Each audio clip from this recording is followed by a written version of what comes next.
What specific outcomes would you hope to achieve through training in leadership and culture building? Oh, again, I think it differs, from client to client, Hmm. organizations. I think the main outcomes that I always strive to see is we can class it under awareness and empathy.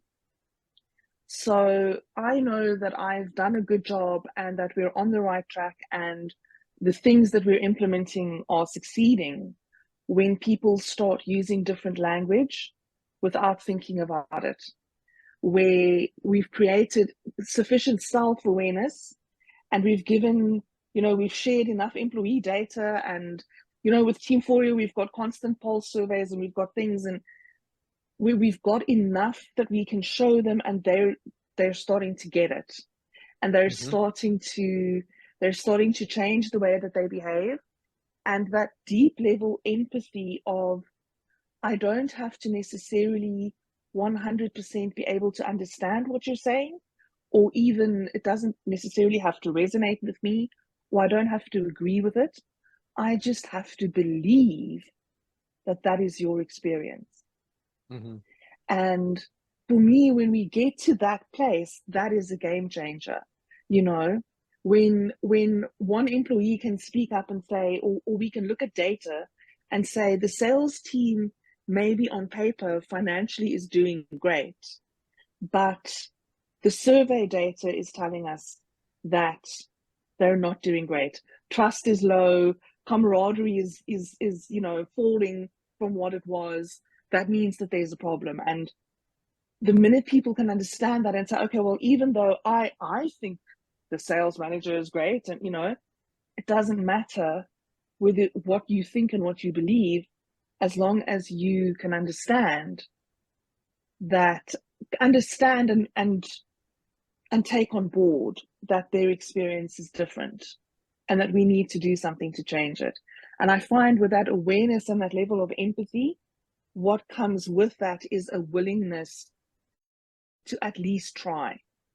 Hmm. And that for me is the magic. So, culture transformation isn't a one and done.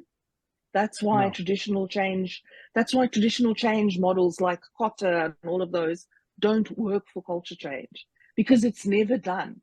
It's something that we're constantly measuring, and that we're constantly working on, and it's constantly evolving. As you say, we change a manager here, we acquire a new company, we've got to lay off some people, whatever it is. The minute any of those things happens, it has an impact on the people and it Hmm. has an impact on the culture. And that is why employee listening is so important, and why we need to create an environment where our leaders are committed to awareness, whether it is through data and employee listening or self-awareness, and they're committed to the empathy to at least be willing to try something different, and do Hmm. something new, even if they don't, that's not their experience. They don't 100% agree with the experience or Hmm.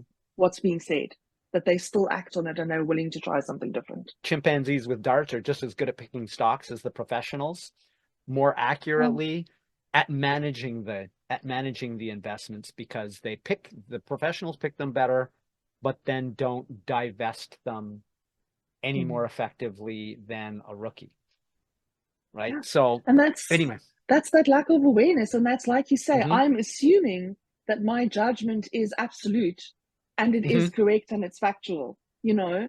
Um, and the minute I make that assumption, I start behaving in a certain way and I start closing myself off to anything that could potentially shake that notion of mine.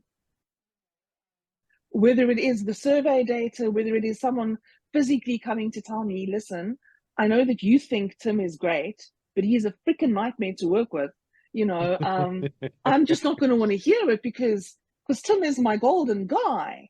I Hmm. hired Tim myself. He's been with me since the beginning, and it's like people get so caught up in that stuff. And Hmm. when we at least can break that away and we can create that willingness Yeah. and that empathy and going, oh my God, I'm so sorry.